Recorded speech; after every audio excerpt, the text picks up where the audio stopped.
Well, good morning. Hello there. This is South Coast King Jordan Page, and this is the Patio Perspectives for June 10th. I ain't got time for all the fancy, the little theme thing. But, oh, man, gonna be a busy morning. Busy morning. You know, it's already 8 o'clock my time. It already feels like 90 degrees. I mean, it's only 79, but when you throw in the 85% humidity, it already feels like 90 something degrees. Sun is shining, birds are singing, dogs are wrestling. Now, I got a busy morning this morning. Uh, I did have that little working on my truck with the emission stuff, but this morning, got to do a complete overhaul of the cooling system. Uh, Funny story. I was coming home from work the other morning. Matter of fact, I came home Saturday morning. And I had noticed a few days prior, my coolant level had started to drop a little bit. Not much, but it was starting to. Anyway, I got home Saturday morning. On the way home, I noticed that my temperature was starting to rise a little higher than normal. And I'm like, okay, cool. So I turned the heater on. It's an old trick. You know, if you're starting to get a little hot, if the engine's getting a little hot, turn the heater on. Because that heater core will help disperse. Well, we're not going to get into the mechanic shop of 101. But anyway, so I'm coming home, and I probably got about a mile or two from the house. And the heater, the air coming out the vent on the heater, started to get cooler.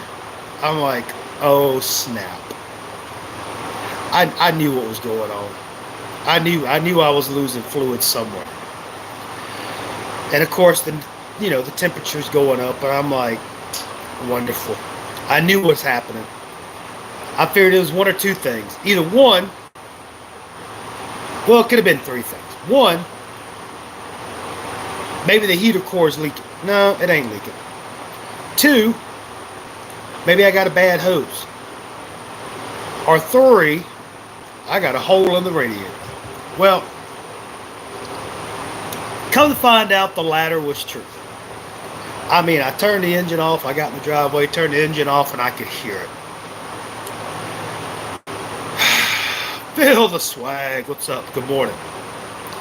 Turn the engine off, and it sounds like Old Faithful going off under my hood. I'm like, son of a bitch. So I open the hood. Sure enough, probably about a quarter inch to the side of a transmission line input fitting. Done developed the hole in the radiator. That thing shooting shit everywhere. I'm like, wonderful. Wonderful. Wonderful. Well, good morning there, Arnie. Oh my gosh. I hope I don't butcher this name. We'll call you Mr. A. Or we'll call you A. Because if I try to pronounce that, I don't want to be rude, but anyway, so back to my story. I'm like, wonderful.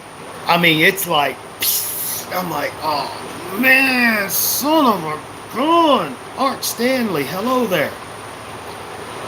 So I'm like, okay, cool. I figured, if I got to change the radiator out, which it's not that big a deal. Not for me. I'm not trying to be rude or pompous, but it's... So I'm sitting there. I'm figuring out a game plan. If I'm going to change the radiator, I'm going to go ahead and change. I'm going to go ahead and do the water pump. I'm going to go ahead and change the heater core. I'm going to go ahead and change all the hoses up or lower. I'm going to go ahead and change the heater core hoses. Well, the reason why I know your name is because it's showing it, so it wasn't really difficult. But yeah, Mr. Art Stanley. And again, no disrespect to the Ardhanikia. I hope I pronounce. I don't want to butcher anybody's name. So anyway, so yeah, I like how it's pronounced. Art Stanley. Anyway, so yeah, that morning. Now, granted, I was getting off of work at night, so my shift work I was on night. So I got home. It's about 6 o'clock. I'm in Central Standard Time Zone. So I get home at 6 o'clock. I'm formulating my game plan. I'm going through shopping, do what I need to do. Got everything together. Am I gay? No, I'm not gay. But if that's not a derogatory remark, those who are. But anyway, getting to that, Phil. So yeah, I got everything together. Go inside. Again, like I said, it's 6:30 in the morning my time. And unfortunately, the worst part of the day, as if that wasn't bad enough, the worst part of the day, the wife finds out that her grandmother passed. And, old girl lived a good life. I mean, she was about 94. Yeah, the wife's family got the Methuselah gene. But her grandmother, God rest her soul, she was about 94. Katie, you snuck in. I didn't see you there. Sorry. So, yeah, the wife's grandmother passed Saturday morning. Like I said, she was 94, 95. She led a good, long life. So, tomorrow morning we have the funeral and everything. But, so yeah, Saturday morning was not really a good day. But with all that being said, just give you a little glimpse into the day in the life. So yeah, I'm about to get started here, changing out radiator, upper lower hoses, heater core hoses, water pump. Pronouns, no. I'm me.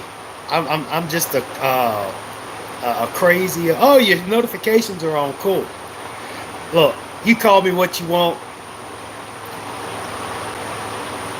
Just don't call me late for dinner. All right, I'm just a crazy old white dude from South Louisiana who's an avid Canes fan. Anything else other than that, we don't discuss, because that's your business. It's my business. We all just gonna, get all aboard the love train. But anyway, back to what's going on. So yeah, I got this morning. It's going to probably be a nice, lovely June morning here in South Louisiana. Going to probably be about 115 by noon, but that's okay. But anyway, before I get into all that, what I want to get into is my perspective. So I've been noticing the trend lately of everybody giving their predictions for the season. Well,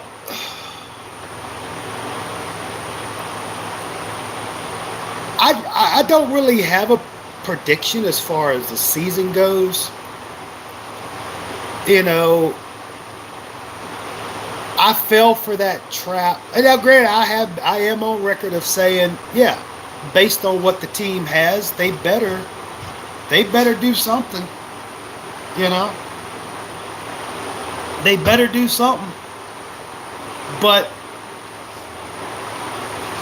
I guess the last few days, in preparation for my episode, what is it, 15? Where we discussed the 2019 season, which I'll probably do tomorrow night. I'll probably do it Tuesday night, probably do the 8 o'clock Eastern time slot. Because by then...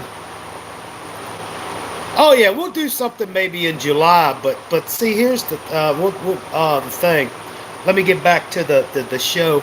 We'll probably do it tomorrow night. All the all the daily proceedings, the funeral stuff and everything should be over. So, but anyway, I was sitting there watching all the highlights of all the games, which I will not be showing on the next episode. I learned my lesson real quick. I thought I could do it, but it didn't work on the previous episode, but that's beside the point. So I was watching it and I'm like, wow.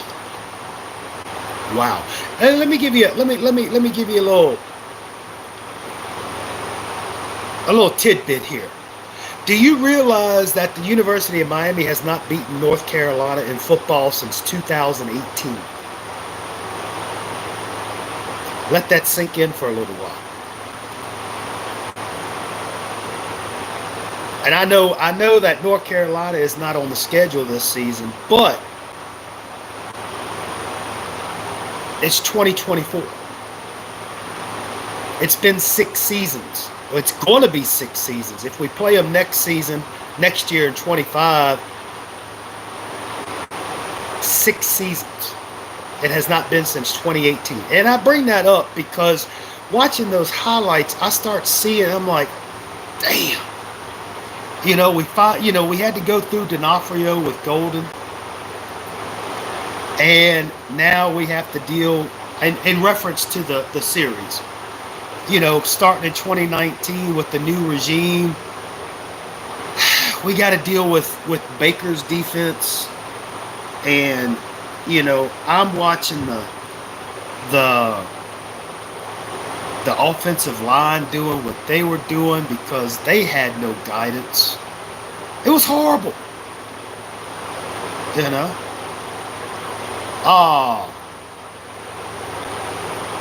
But anyway, looking at all that stuff and then hearing all the talk I hear today, I really don't have a prediction per se, if I can be honest with you. I can just hope that the team is successful. I hope they get the 12 wins. I hope they win the ACC. At this point, for me personally, honestly, no bullshit, no games, no anything, just straight, honest truth. I just want to see consistent on-field success. I want to see Miami come out and be a well-oiled machine on the field regardless of what the opposition is. I'm tired of seeing Miami struggle against the likes of a lower tier, ranked team or talent team, i.e. the Georgia Tech, the North Carolinas. No disrespect to them. The Virginias, the Virginia Techs, the Pittsburghs, the Louisvilles, the Dukes. Just a lack of effort. And again, it's no disrespect to those fine organizations. But it's like, come out with a game plan. I don't know what goes on behind closed door with the coaching staff. We don't know. We don't know what their end game is. We don't know what their game plan is. We don't know what their business model is, as the cool kids say. But I would hope, all I can do is say, what would I do? And to me it seems like, and again, I don't proclaim to be any type of guru when it comes to coaching and stuff. The extent of my football coaching prowess comes from, of course, the Xbox. I'm going to be honest with you. But just thinking of it, just sitting back, thinking about it logically. I've done some coaching, with the kids' sports teams and stuff, primarily the softball and the baseball. But still, to me, it seems like what needs to happen, if it's not happening already, this is what I would do, is Mario needs to get the whole coaching staff together, offense, defense. Yeah, you can let special teams in, make them feel wanted. Joking. get them in there, and you start with the offense and say, all right, Mr. Dawson, what's your plan against so and so? They can all have, serve coffee, cola, assorted drinks, because Mario likes his dark roast. Anyway, they need to get together and say, okay, Mario asked Dawson, okay, Dawson, what's your strategy? What's your game plan? What kind of offense are we going to run against Team X? Dawson gives his, well, sir, we're going to do this, and this. Okay. Coach Gidger, Mr. Gidger, how would you defend Mr. Dawson's offense? Well, sir, I'm going to do this, and this. Okay. Mr. Dawson, how do you adjust to what Mr. Gidry just said? Well, sir, I think we're going to do this, and this. Okay. Mr. Gidry, back to you. How do you make an adjustment to that? Okay. Cool. You see where I'm getting at? It's almost like a board meeting. How do you plan for this situation? What are you going to do? What's your contingency plan? What's your backup? Cover your bases. Because the reason why I bring that up,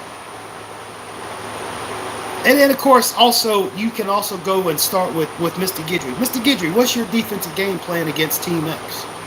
Okay. Mr. Dawson, how do you plan to counteract that? You see what I'm saying?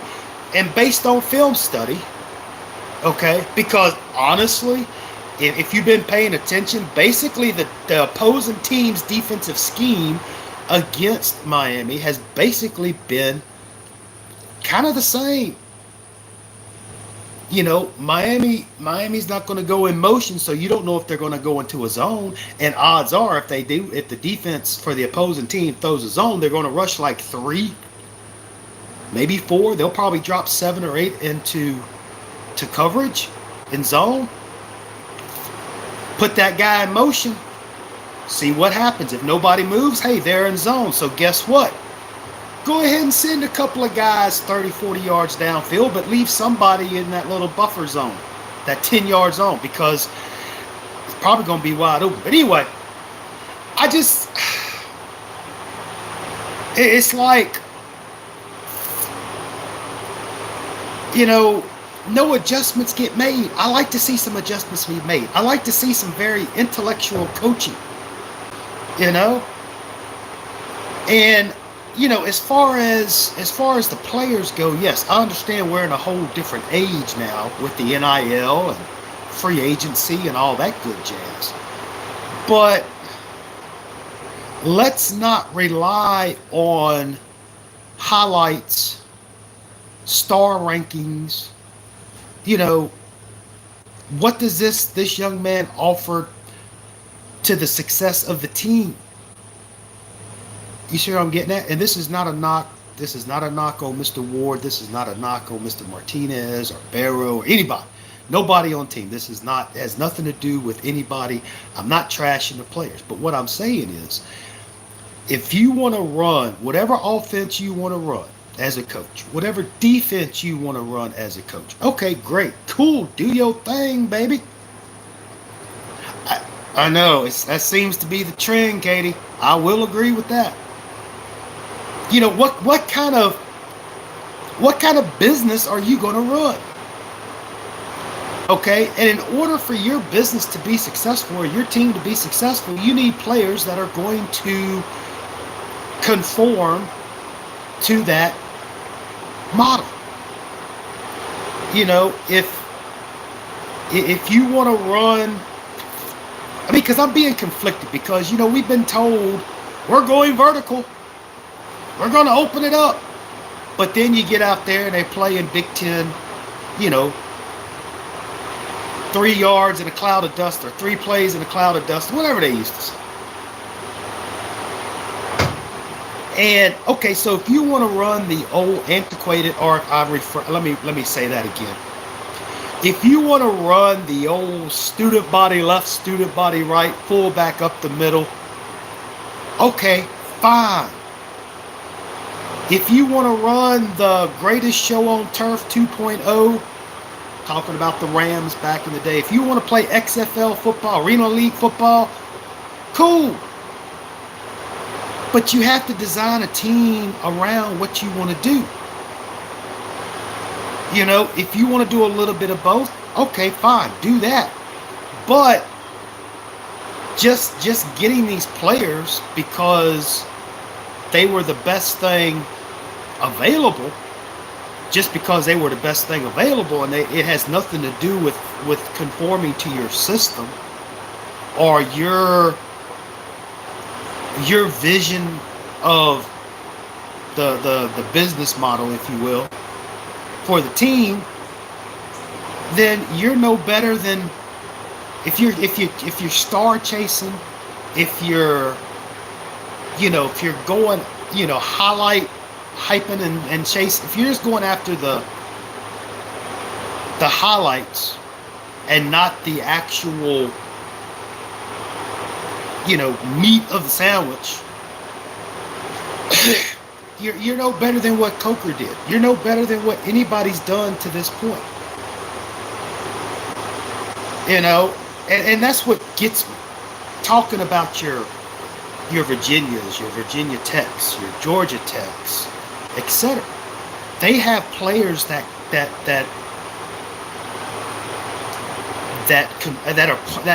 succeed and thrive in the business model, game plan, coaching style that coach has. Think about it.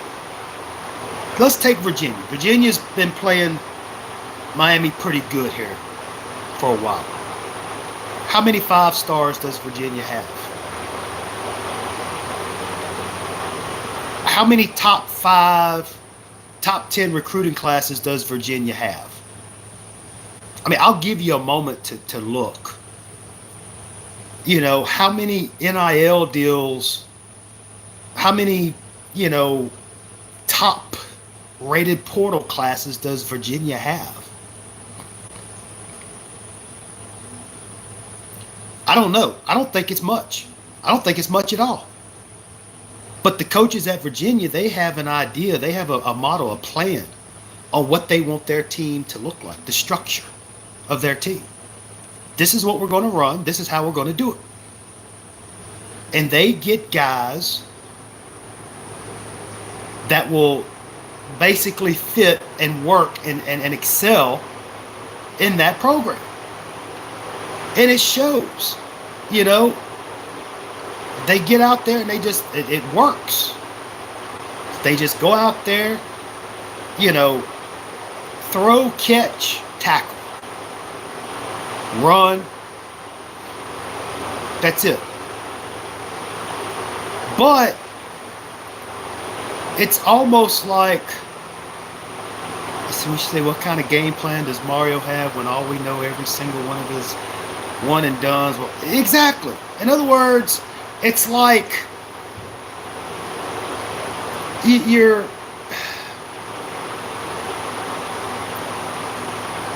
I don't know. It's hard. Yeah, you're sitting there and you're saying this and that, but you're just getting the talent. No, we're live, Cat Cuban. We're live. This ain't fake. But yeah, it's like, and that's why. And I had said this on the social media, but whenever you question that and you bring up that point. I mean, let's look at Georgia Tech. They sat there for those years running that triple option. How many 5 stars did Georgia Tech have? Now, granted, they didn't have any. Well, no, they didn't have the NIL back then. But still, how many 5 stars did Georgia Tech have? How many top 5, top 10 recruiting classes did Georgia Tech have? During the triple option time. I don't think they had any. But they had players that fit the system that would excel in the system, and as a result, the system will excel as a whole. Okay? And again, this is I'm not saying those teams don't have talent. They have talent that is conducive and excellent for the system that the coach is trying to run. And that's why, you know, we said it before. Miami has an identity crisis. They don't know what the hell they want to do. They don't know if they want to push, pull, or just sit there. They don't know. It's like, again, we're told, oh, it's really, what was the topic? Oh yeah, I started off with my busy day today, and then I started to, the all these season predictions and all this, and I'm just giving my 2 cents on, I just want to see on-field success. That's all. And I've been talking about how, getting players based on how they conform to the system that you want to run in order for that system to be successful for everybody. And I was just making reference to your Virginia, Georgia Tech. I think you came in on Georgia Tech. Everybody gets all giddy as a schoolgirl about, we have these top 10, top 5 recruiting classes. We're bringing all these 5 stars in. And again, no disrespect to the players, none whatsoever. Never. But I'm just saying, you get all this hype about the stars, you get this hype about these NIL players and the portal rankings, the off-season championship, basically. But yet, Miami has yet to establish an identity as a team vis-a-vis the play calling and the game planning. And I said earlier, okay, if Mario wants to do the Big Ten offense, you want to run power sets, okay, fine. But why the hell are you bringing in an offensive coordinator that's known for, the running fun, running gun? We're going to go vertical. Why if you want to do this, this max protect offense, and so why are you bringing in all these receivers and all? You see what I'm getting at? In other words, if you want to whatever your game plan is, whatever identity you finally decide to take on, because let's be honest, Miami has not had an identity since forever. Now if you want to be balanced, okay, cool. But just find an identity and stick with it. Okay? And as far as the offense goes, can we please, dear offensive coaching staff, this is for you. Can you please take time out of your busy schedule, offensive coaching staff, to teach and help these young men learn at the quarterback position how to read, how to react to a zone coverage? Can you please help these young men, give them a contingency plan for when these teams run an 8, cover 8, or drop 8 in the zone? Throw some motion. Give the quarterback some help. Teach them. Don't wait for them to do it themselves. Because I'll be willing to guarantee you, this is a season prediction, I'll be willing to guarantee you they're going to do the same damn thing. Come third down, Miami's going to be like it 3rd and 6, because Miami's third down conversion rate sucks. Always has. I can see right now Miami's going to be in 3rd and 8, 3rd and 6, Guess what? They're going to pass the ball. And surprise, surprise, the defense on the opposing team is going to rush maybe 3, maybe 4, drop everybody else into a zone coverage, and whoever calls the plays is going to send all 3 receivers at least 30 or 40 yards downfield into the double, triple, quadruple coverage. Look at the highlights. Look at the film. You got like this 20-yard buffer zone. There is nobody there. Everybody runs off camera. So I'll be willing to bet, with the addition of Mr. Ward, due to his athletic ability to move and run and scramble, they're expected, well, if the defense is going to drop 8, we'll just let Cam take off and run. But what if the offensive line can't handle three rushers? You know?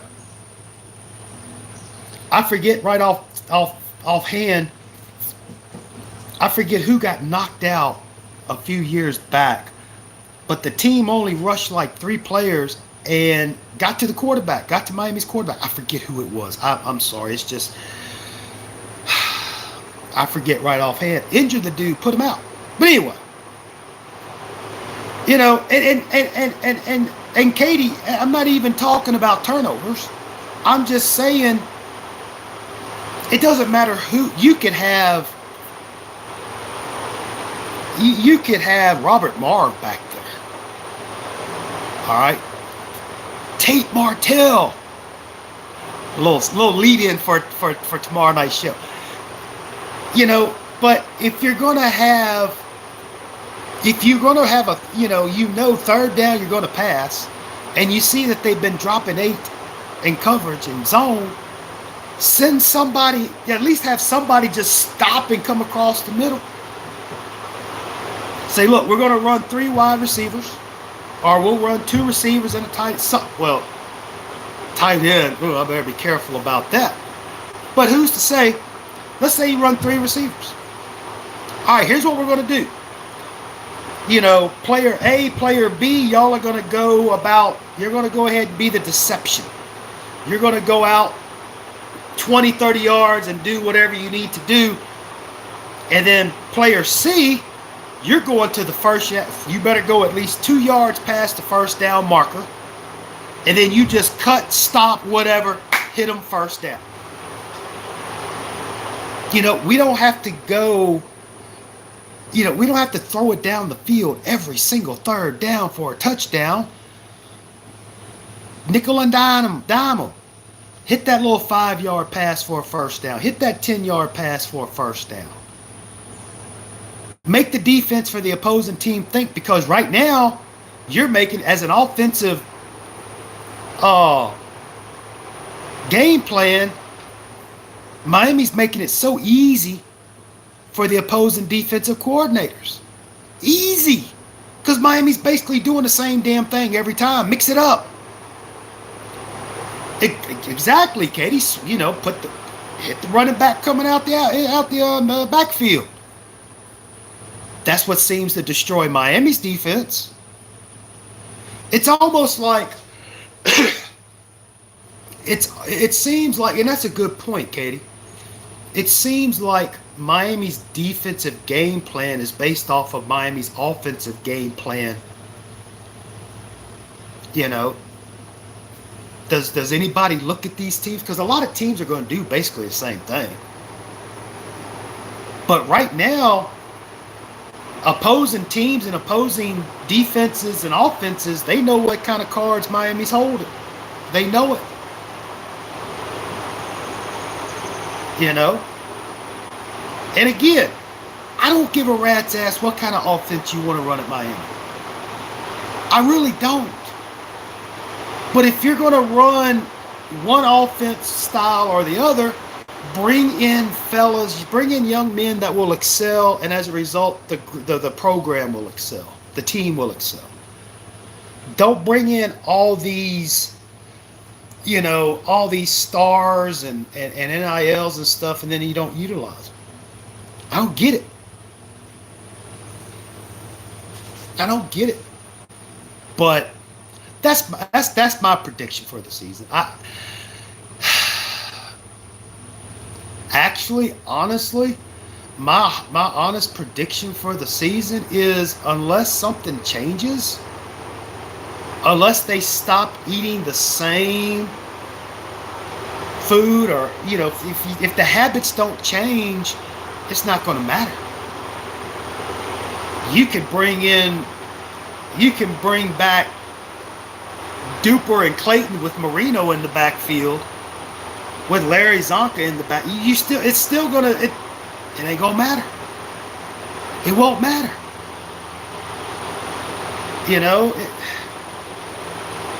But I'd have to say, as of right now, until I see something different on the field, I expect things to stay the same. And maybe it's just hard cheese, but from watching all this past stuff, but that's one thing we've seen doing this Rise of the Fall series, going back to 2004. It's the same thing, like Cuban said. Credit to Cuban Kane, Cuban Damas, Hollywood Cuban. It's wash, rinse, repeat. And if folks like us come out and say stuff like that, oh, you're anti-Kane, you're not a true fan. No, honestly, I'm an anti-Kane propagandist fan. Or what I mean is the folks, I'm against those who believe all this propaganda that call non-believers anti-Kane. I'm against that. I'm against Kane's propaganda. I want to see it on the field. Who was it? The Cover Girls? Show me, show me. I know that's probably way before a lot of y'all's time. But I think it was the Cover Girls had that song, Show Me. But yeah, show me. Show me. All right? I'm not. So basically, between now and August 31st, I don't care what you say. Everybody's welcome to their opinion, and I'm not knocking anybody's opinion. Cuban Diamond says 12-0, no excuses. Hey, I agree. And if I disagree, it doesn't matter. That's just my opinion. That's your opinion. We all have opinions. And most of them are good opinions. But honestly, let's be honest with ourselves. Everything you're hearing now, especially, with your upper tier YouTubers, podcasters, social medias, it's all the same bullshit. It's like every day they're trying to pump out something that it's the wizard. It's the wizard syndrome. Pay no attention to the man behind the curtain. It's like all of us, we're like Dorothy, the Scarecrow, the Lion, and the Tinsman. We're sitting here, you got this guy behind the curtain. Y'all know the Wizard of Oz story. You got this all-powerful Oz, trying to tell you what you need to do, when in fact, that's not what you need to do anyway. But the thing is, I just have a bad feeling until I see something on the field. My prediction is it's going to be the same old Miami. It's going to be, it's just going to be same old, wash, rinse, repeat. And Phil says, besides Louisville and Florida State, the rest we should be favored. But see, here's the thing, Phil. Here's the thing. We kind of touched, I kind of had an epiphany. I think it was last show or the show before last. I think myself, Cubadamas, and Mr. Studio One Live, Heru, the Guru, Mr. Sunshine on my shoulder. if you know about Studio One Sunshine, he likes that song. Anyway, So we were talking about the schedule. Oh, I think it was for 2018, 2016. It was something like that. And how you look at the schedule, and the schedules for Miami has basically been the same. We basically play the same people.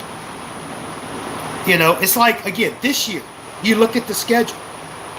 And I'm not picking on you, Phil. I'm just bringing up my opinion. I'm not talking bad about you. But every year we say the same thing. You know, oh, we got an easy schedule. Oh, we should be able to. And what happens? Those easy teams, guess what? They demolish Miami. Cause I have a new graphic. I got a new slide for tomorrow night during the postseason section where I go back, I bring up the schedule, the teams that are on the schedule, and I have their final season record and what Miami did against them during the year. And it's crazy. It's crazy. Drag commented on 24 last week and gave Mario the dreaded vote of confidence. Look, don't get me wrong. Please don't get me wrong. I want to see Mario come out here. I want to see Dawson and Guidry. I want to see Cam Ward, Martinez. I want to see Bain and whoever else is on the defense. I want to see them guys go out there and just kick ass. I want to see Miami come out there and put 50 points at least on a Ball State. I want to see Miami come out and beat Florida by 4 touchdowns or more. I want to see that. I want to see Miami go 12-0 and decimate this pathetic ACC conference, at least the Coastal. Well, oh, wait a minute, not the Coastal. I want to see Miami just decimate this weak-ass ACC. I want to see Miami get back with the big boys. I want to see Miami go up against the Georgias and be successful. Go up against the Ohio States and be successful. I want to see Miami go into an Ohio State game at the, what they call it, the Horseshoe. I want to see Miami go in there and win and dominate. Yes, I do. I mean, this exactly, Cuban. Ever since 2000, what was it, 2004? Miami joined the ACC. 2004, 2005. I mean, let's be honest, folks. Since Miami left the Big East, Miami has not dominated a conference yet, not the ACC. And honestly, the ACC isn't really that much more of a step above the old Big East. Because think about it, the old Big East, you had, of course, Miami. You had your Boston College, you had your Virginia Tech, you had your Syracuse. You had your, I think Maryland. But what I'm saying is, they were comparable.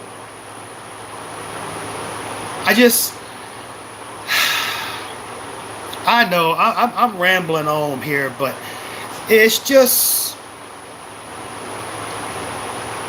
I just get tired of seeing the same. And hopefully this year will be different.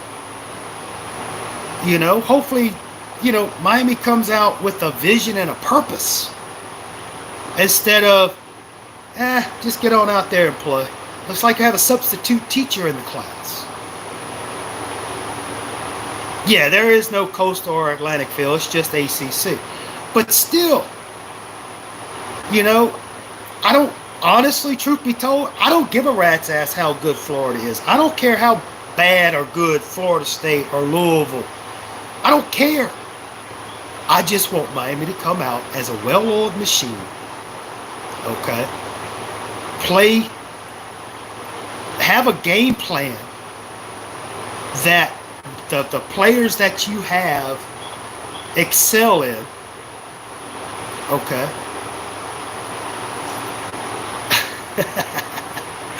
You know what I'm saying? Just, you know, it's like a business. Okay? If, you know, if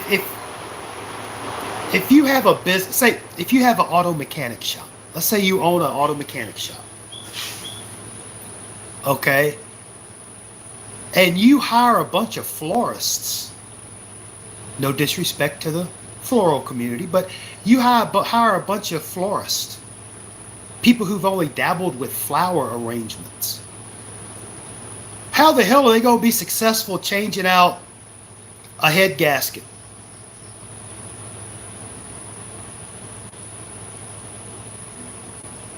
And vice versa. If you own a flower shop, why would you hire a mechanic who has no idea about flowers? Why would a hospital get, you know, a janitor to be a neurosurgeon? You see where I'm getting at? It's like nothing's jiving. We're stargazing. We're looking for the flavor of the day as far as talent. When for the last 20 plus years, you have teams like a Virginia, Georgia Tech, a Boston College that play their style of football. Come hell or high water, they're going to play this style of football. And they come out and they beat Miami. And Miami just looks like a friggin' Chinese fire drill. Mass confusion, no disrespect to the Chinese people. Maybe the government, but not the people. You know what I'm saying? It's just mass confusion. Well, we got this quarterback. He'll just get out there and do what he does. Oh, we got this running back. He had like over 1,000 yards last year. He'll run. He'll do what he got to do. But this guy was he was a 5-star. He had, all these interceptions and all these pass blocks and breakups at what's you school. He'll be fine. Let him go. Just let him have fun.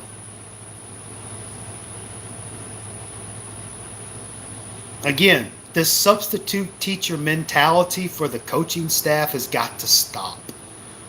And until it does, it's going to be the same thing. That's all. That's my prediction. As of right now, June 10th at, it's probably almost 9 o'clock my time, 10 o'clock your time. I think it's going to be status quo. As of right now, I do. And again, I'm not trying to be pessimistic. I'm not trying to be anti-K. I'm being realist. Now, if we go by what's on paper, if we go by,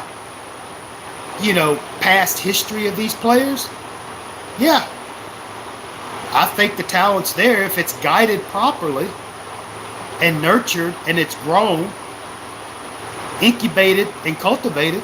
Yeah, this could be a very successful team. But how often in the last, 20 some odd years have we based our decisions on the talent of the team? And at the end of the day, it ends up being very unsuccessful, unproductive, and unfruitful.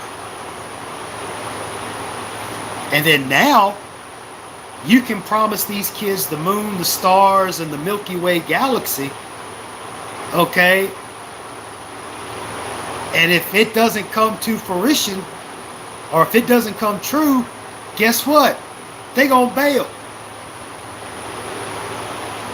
Oh, that's okay. We don't really need this 5-star recruit. He was insert whatever BS they're going to tell you. We're just go out and get this NIL guy. And don't get me started on players holding the team hostage. Jaron Williams did it. Well, if I don't start, I'm leaving. Tyler Van Dyke. What he did. This Barrow dude. What he did. Hey, bro, look, if you don't want to be here, go. Bye. Go be successful. But if you don't want to be here, go. But then again, why? I don't know. I just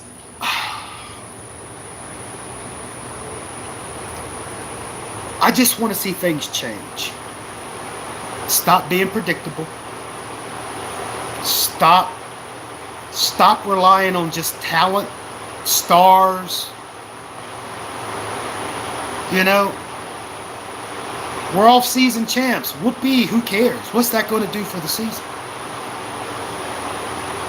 And to all those out there that are pushing this narrative about how great thou art, Mario, cool. But in my opinion, I think they realize that the ship is sinking. The ship was never really floating very well. And in order for the rats, I'm not calling us rats, just an analogy, in order to keep the rats from leaving the sinking ship, they make it like the Wizard of Oz. You know? Don't pay attention to the man behind the curtain. Everything's great. It's almost like that movie, The Truman Show. You know, you got these cats behind the scene, and Truman's born into this reality in a dome. It's all fake. That's what it seems like. So, anyway, I really didn't anticipate this patio perspective to go for almost an hour, because I got stuff I got to get done, and it ain't getting no cooler out here. But I just wanted to say hello. Like I said, I'm gonna probably do the show tomorrow night. Episode 15, if I'm not mistaken, or is it 16? Anyway, it's going to cover season, Manny's first season, 2019. And I'm telling you right now, it's going to be fun. It's going to be fun. Like I said, watching the highlights, hard to find positives, but somewhere out there. But anyway, that's all I got. It's number 16? Oh, okay. See, I lose count. I couldn't tell you what happened 5 minutes ago, but yeah, okay, number 16. Wow, we're moving up there. So yeah, that's what we'll do. We'll do that tomorrow night. Like I said, probably about the 8 o'clock Eastern time slot like we normally do. That's right. Today is Monday, isn't it? Wow. Okay, cool. And plus, I'm still trying to get over that debacle that was the Canadian Grand Prix yesterday. But, you know, hey, it is what it is. One day you're on top. Next day you're sitting in the pits. But anyway, congratulations to Red Bull, Lando, McLaren. Y'all looking good out there. Mercedes looking good. But that's really all I got. So thank y'all for stopping by. I don't know who those cats were at the beginning. But anyway, thank y'all for stopping by. Of course, Cubadamas. Katie, as always, thank you for stopping by, young lady. Phil, always a pleasure having you around. Always a pleasure having everybody stop around, whether you are one of the regulars, or if you're just sitting in the back row, or if you just got nothing else better to do than listen to my old ass talk. I appreciate y'all stopping by. Yeah, that's it. So, peace, love, and soul. It's all about the U. Go Canes. We're going to see y'all next time. Bye.